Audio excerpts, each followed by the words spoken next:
Hello and welcome back to In the Business. In this episode, we spoke to Janine from Media Pimps, a business dedicated to improving your presence online. So we had a chat about all things social media, and I hope you enjoy this episode. Well, thanks for coming on today. Can you tell us a bit about Media Pimps and what inspired you to first start it? Yes, I've been doing Media Pimps. I started it back in 2017, which is obviously, quite a while ago now. It's a bit of a side hustle. I started off in the fitness industry, so I suppose it was all relatively new social media then. It was then really coming into its own a little bit. And I started working for a fitness magazine, and then that kind of branched out into me managing their social platforms and I suppose, yeah, and I'd started initially doing it alongside a full-time job, and then COVID hit, and I just thought, actually, that gave me a bit of a kick to sort of take it on full-time then. So I'd kind of, everything I'd kind of I was self-taught. So the stuff I'd learned, obviously building up a brand with this fitness brand, I kind of then sort of started replicating for more localized businesses. And I found it's the same kind of template for any business, like the template stays Yeah, the same. But yeah, so I sort of, yeah, I suppose I've kind of just gone with, really rolled with it. And when COVID hit, it was the perfect time to kind of kickstart doing it full time. So yeah, sure. that's kind of how it Well, started. tell us a bit more about your background. So what was your job at the time? Was it related? You said you were Oh, no. self-taught. Yeah, I've had every job known to man. There was no, I think at the time I was working as an executive assistant for a guy who owned a big shipping company. So, and I've literally done every job. I mean, later years, I've been diagnosed with ADHD, which kind of explains, if you looked at my career history, Yeah, that would probably explain a lot of my career history. But yeah, so nothing related at all. I trained to be a PT at the same sort of time. So I think I reached out to someone on LinkedIn who ran a fitness magazine and just said, "Did you need any help?" And it kind of started from there. And then initially I started working for, so I've been really lucky because I've worked with Eddie Hall. I don't know if you'll probably too, I I've don't heard know. of him. Yeah, Yeah, he's like what? the Who? world's strongest Oh, man. of course. He's Yeah, got a yeah, yeah. Guinness record. I don't know if he still holds it now, but How and did you get that Jen, opportunity? well, literally, I always feel really blessed. I know I shouldn't say it like that because it makes me sound a bit like fluffy, but things just kind of have always just kind of, I've had some really good opportunities just where I've just happened to be in the right place at the right time. I worked with James Smith, who's really big now. He's like, I know him as well. I don't know why I know him, well, but I he's do. a PT online. They basically call him like the Gordon Ramsay of the fitness world. So All yeah, right. I ended up working with all these quite big names now, just as they were coming up, as I was coming up, and just purely, I suppose, on this fitness, having this relatable thing because I worked for a fitness magazine. I'd put them on the cover. Yeah, I even worked with, worked with Tom Hardy's personal trainer, but I was a little bit gutted because I kind of lulled him into, I thought, oh, I'll meet Tom Hardy if I'm working with his trainer, but it never materialized. Yeah, Well, I was very lucky with my old boss as well because, he let me use like the in-house, designer to do all my logos and stuff. And yeah. yeah. When you got that first client, did you feel confident in your skills, or did you sort of say, "I'm going to take the leap and do it"? Yeah, no, I'm gonna say if you said, "Has any of this been thought out?" Absolutely not. I literally will, and I always say, and, my favorite quote is "Be like water" by, Bruce Lee, because Yeah, I generally have whatever's been came comes my way, I just kind of go with it. So yeah, I've just kind of followed the path that's been laid out in front of me really, but there's been no prior planning, so to speak. I've kind of just gone with whatever's presented itself. And, and I think COVID, I was probably lucky in the sense that COVID was, I think for most people, obviously it's a massive thing at the time. And I think people revisited how they did business, and a lot of that stuff went online. And I think that's when people identified perhaps they need a different business model and they need to take the online thing a bit more seriously. So, you Sure. know. Yeah. Let's talk a bit about what makes a brand look good online. Now, what does the perfect social media look like to you? I see, to me, I'm a little bit against the grain. I think the perfect social media is almost having it imperfect, where you've got real people. And I always say this, like, people are nosy and they want to see real people doing real stuff. They want to know who works at your company, what do they do?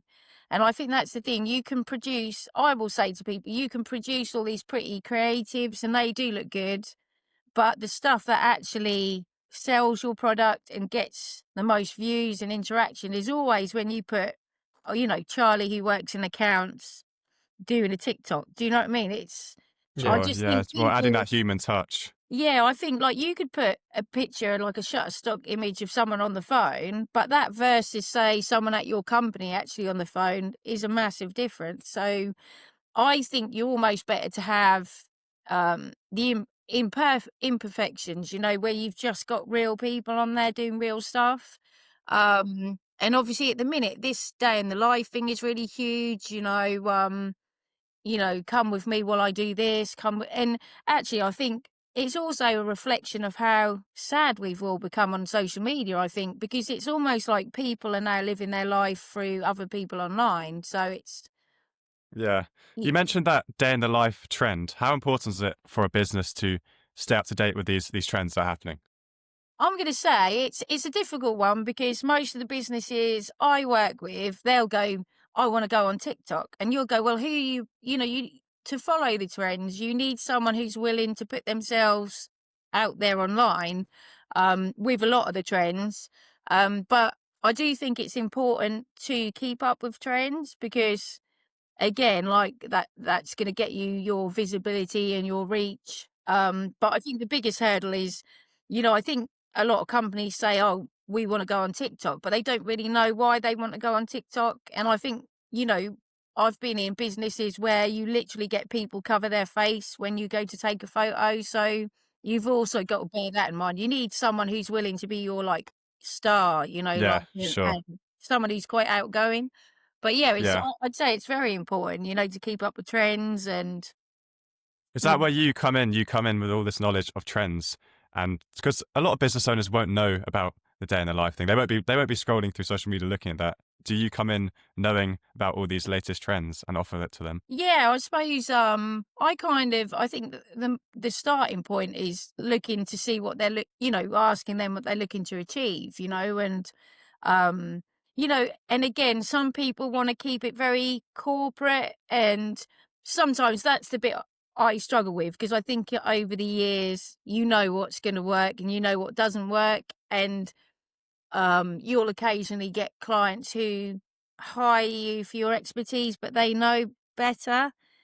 And I think that's quite a sort of hurdle because I think, they have their own idea evidently about what they want to do. So you can tell them to you're blue in the face what works and what doesn't, but they want to stick to their own kind of plan, so to speak. But yeah, I Yeah, come with sure. ideas, come with, I suppose it's just yeah, you've kind of got to be guided by them a little bit because of what they're comfortable doing online and how they want to present themselves online. But yeah, a lot. I'm lucky in the sense a lot of my clients kind of just leave me to get on with it, and I'll go in and get all the content as well. I'm not reliant. I found quite early on not to be reliant on clients sending you content because it's either not up to scratch where you'd go, I can't really use that. I had one client who didn't realize you could turn your phone around by pressing a button. So he'd be somewhere and he would literally turn his phone around and then it would be all like this. And yeah. So I think the idea, you don't have to do anything. So if you employ media pimps, the idea is you can just forget all about it and we'll just crack on with it, and that I think that's the beauty of it really. Yeah, sure. How much impact do things like color schemes, fonts, and just sort of an overall visual identity have for a brand? I do think that you need to have branding. Um, you do need to have that consistency there, and I think that's the thing. And obviously, you get all these great platforms now that are quite user friendly, like Canva and Adobe are now doing a more user friendly version of kind of like your Canva. But yeah, it's important. But again, I think the most important thing is having that personal. Personal touch, yeah. Yeah, so like I tend to focus on like reels and you know, yeah, but yeah, you still want your brand in there. That's still, if you think of Yeah, like Coca-Cola, things like that, people recognize straight away your colors, your from the logo. color scheme, and Yeah, yeah. Well, so you can tell which social media pages have had thought to them, can't you? With yeah, businesses, you can tell which ones look like they've worked with someone like yourself and which ones haven't. And yeah, and often there is. yeah, Sorry, carry on. yeah, no, I just think that's and I think my ethos is more what works and what doesn't, rather than because you can get hung up on doing all these pretty Canva things, but they don't really get you much visibility. Um, Yeah, do you know, so I suppose I'd much rather be suggesting doing stuff that's going to get you reach and going to get you, your sort of traction and your following, but you know. sure, yeah. Well, let's talk about the actual content creation process. So, how do you approach all these different platforms? And because there must be a very different approach to, say, TikTok and then Instagram or Facebook. Yeah, I think your TikTok's got to be for your trends, I think, and again, what the only thing I can categorically see is that, you can post all these platforms like the same thing. They want to see real people. And I think if people just work on that, I do think your LinkedIn is one of your biggest platforms at the minute. And again, you can, people just want to see who works there, what do they do. But I do think Yeah, your TikTok, I think really if you want to master TikTok, you've got to put yourself out there and you've got to be getting on the trends and well, I was and going to say, what actually makes content perform? Is it those trends? Is it having a hook at the start? Are there any sort of I don't technique? know. I'll be honest. If I look at, I do think the day in the life thing seems to, I've done a post. They're big, aren't they? Yeah, Yeah, this week I did a post for somebody else, and that went maybe 63K views in the first like couple of days, yeah, and that was literally like, come with me while I do this. yeah, And so I do think, to me, I think if you ask any social media person, and I don't want to be shot down for saying this, but a lot of it is fluke. I don't know that you can, I think for things that go viral and stuff, if you said what planning did you put to make that viral, there'd be no planning in there per se for, oh, we're going to go viral with this. I think it's just luck of the draw. yeah, I do think the template is always the same, but yeah. at the same Play the time, game, but like yeah, you post can consistently. But spend, we don't know what's going to go. Yeah, yeah, and I think like when I talk to people, you could spend an hour putting something really well edited together, and it won't be that goes viral. It'll be like Tom tripping over the bins outside, caught on CCTV. So I think yeah, that's the difference right there. I don't think there necessarily has to be much thought into going viral. I yeah, think it's purely float. And I think if you spoke to any social media person, they'd say when their clip went viral, it wouldn't have been planning. It would have been the one they put less time into, I would have assumed. yeah. Sure. Let's dive into a bit about strategy. Now, what's something when you get employed by someone and you go into their business to have a look at their socials, what's something you see that's wrong? Like a typical thing that always comes up? Oh, literally, just these what I call one-dimensional posts where they've clearly got their branding and they've gone, right, we're going to set up a template on Canva or, um, and they literally just replicate that and it's stock images. I hate stock images. And like I Okay, always that's a say to useful people, point. if I I've got see that theme.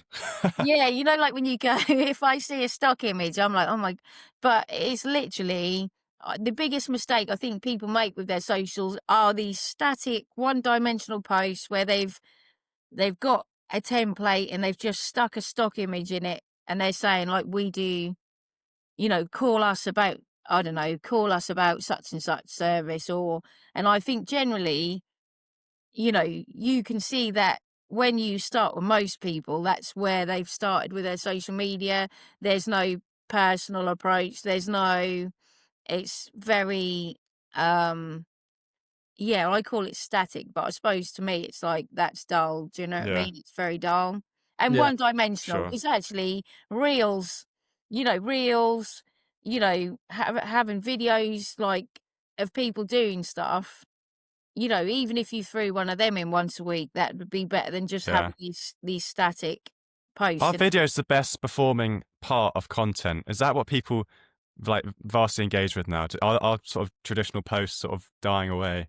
I'm gonna say, like, now, if you go onto, like, Instagram, like, the carousel posts where you've got, like, 10 photos and, where you can just Oh, scroll and one of them through. leads to the other, and Yeah, but I'm yeah, gonna say reels are always a banger, like, yeah, always. But, yeah, carousels perform quite well as well, but you wanna have a deck of photos, so yeah. you're talking about at least a deck of 10 photos and yeah, I mean, so yeah, all these companies do. I mean, Ryanair's reels they're constantly pumping them out. I don't know if you've seen them.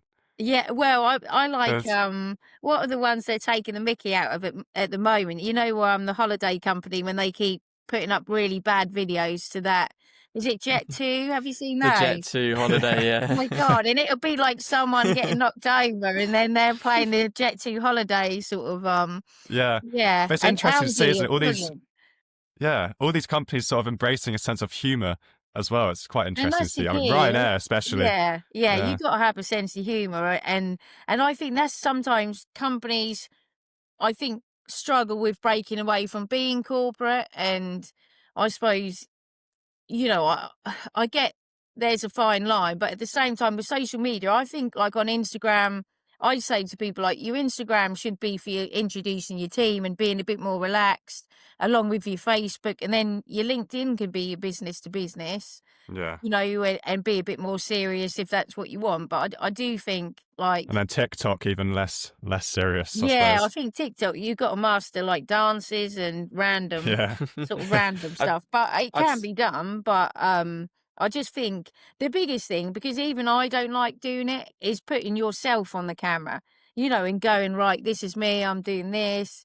I mean, I hate I'm gonna hate this. I'll hate hearing myself. well, I Um hate seeing myself on all the clips. That's why I leave Harrison to do yeah. it, and he just puts them out. I'm like, oh, there I am again. God damn it. Yeah, when you're like, "Oh my God, I've got to speak on this thing," and they're gonna think I sound like I'm on helium like 90% of the time, where I'm just like really high pitched. But yeah, and I think that if you wanted my top bit of advice, just put yourself on your socials, or put real people on your socials doing real stuff. Because that's what people want to see, and it doesn't have to be polished. It doesn't have to be. I just think you know, I think the things you probably put less thought into are the ones that you have most success with, Yeah, you know? just do it, basically. Yeah, Yeah. I'd say over the last 5 years, we've had the transition from more post content to real content. And we've also seen corporations have a bit more humor and sort of break out, as we talked about before, about the whole corporate posting. What do you think's next?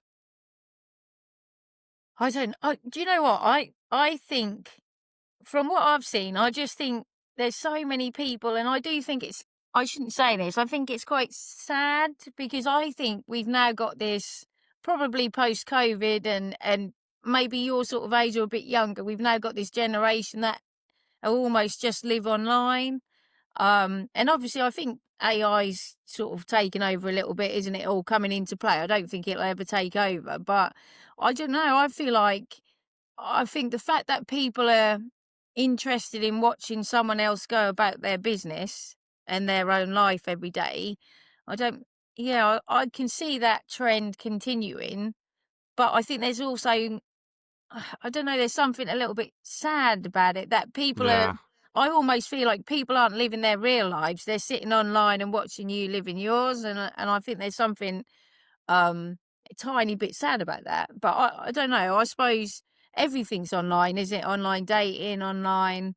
But I couldn't really predict. I think the AI thing is is obviously coming into play a lot. I saw a really good thing yesterday. It was a Rastafari monkey, and he was saying about his what. So it was obviously all generated by AI, and he was saying all he'd upset his wife, and it was just brilliant. But again, it was so realistic the way they got the monkey Yeah. talking, and it was just like. But I just think there'd be more stuff like that coming into play. I suppose Where it moves so fast, this industry, like you said, with the trends, new platforms coming yeah, out, new forms of yeah. content, that it's hard to predict what's going to happen next. And we've got that thing now where Christmas is coming into play, so you get all that unboxing stuff where people are Yeah, doing already. like yeah. But no, I don't yeah, it's just difficult to call. I just think I think you like you said, I think now everything's quite humorous. Like I think people want escapism, don't they? Where, we're all glued to our phone just looking I'll scroll like this and Yeah, just laugh at memes, really unfortunate memes, people having terrible things happen to them, and it's like, yeah, but yeah.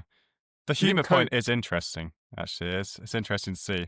it's almost like dark humor though, isn't it? Where we're looking at people's sort of misfortunes and it's A lot funny of to us. time. Yeah, Yeah, yeah. you know. you think COVID accelerated that?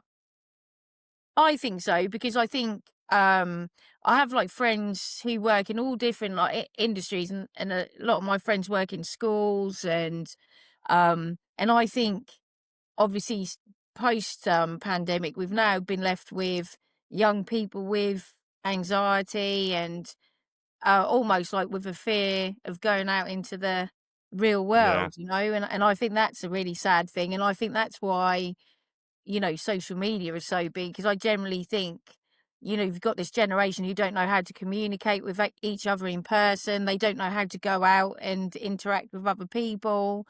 I think that's where this shortage of skills is coming from in almost in an industry, in the workplace, because I don't think young people, not obviously generalize, I don't want to generalize, but I think there's a generation of people who generally don't know how to interact. I think that's Um, true. Yeah. you It know. has had some detrimental effects, social media for sure. Yeah, and this unrealistic beauty thing as well, because I like meet 20-year-old girls who've had like Botox, and I'm going like, why do you need Botox at 20? But they're obviously just being fed all this stuff all day, like, Yeah, and it's yeah. not realistic. It's not what these people, and I know it's a big thing and a bit of a cliche, but these people don't even look like that, and I think the fact that you can put a filter on yourself and you can change the way you look just Yeah. yes. Is that is that why you feel like do you feel like you've got a responsibility to add that human touch because of all, well, like these things that you believe here? Do you feel responsible to not make things seem unrealistic? I'll be honest, that's not really ever at the fore. I think the trouble is when you're, and I have a nightmare with women because you can go and get content, and women are so hypercritical of themselves that they'll go, "You can't post that. I'll Mm, do that again." So you can see it's had an impact because, most people don't want to be online, and they don't want their photo online. They don't want to be photographed. So it's not really at the forefront of my mind, yeah. as in, oh, this is my responsibility to, um, but I do think there's something nice about the more organic stuff where people do look like normal people. And I Sure. do think, Yeah.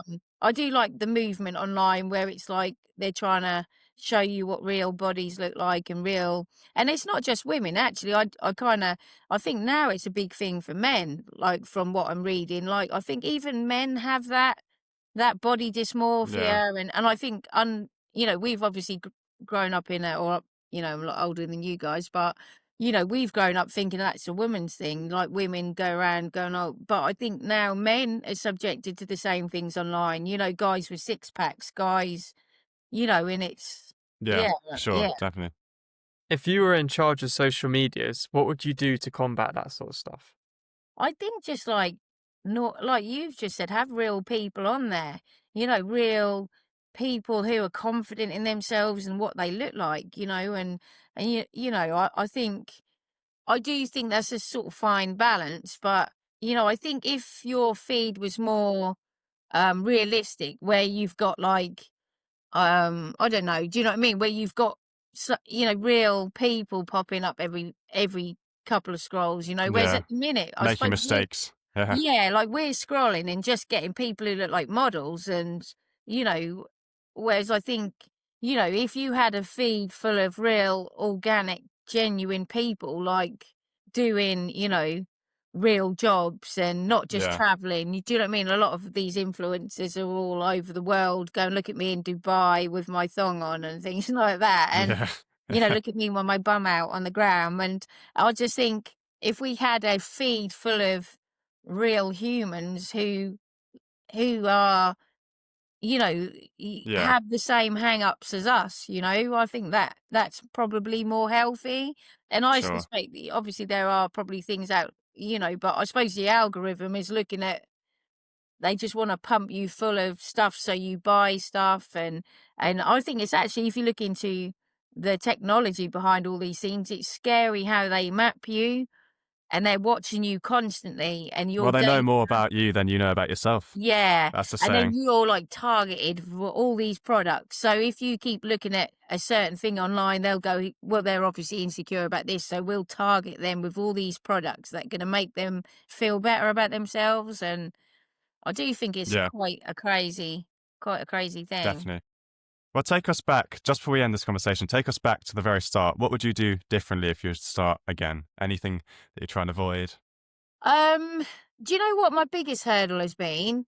I It's the upscaling thing. Like I've reached a point many times where I need to take on staff.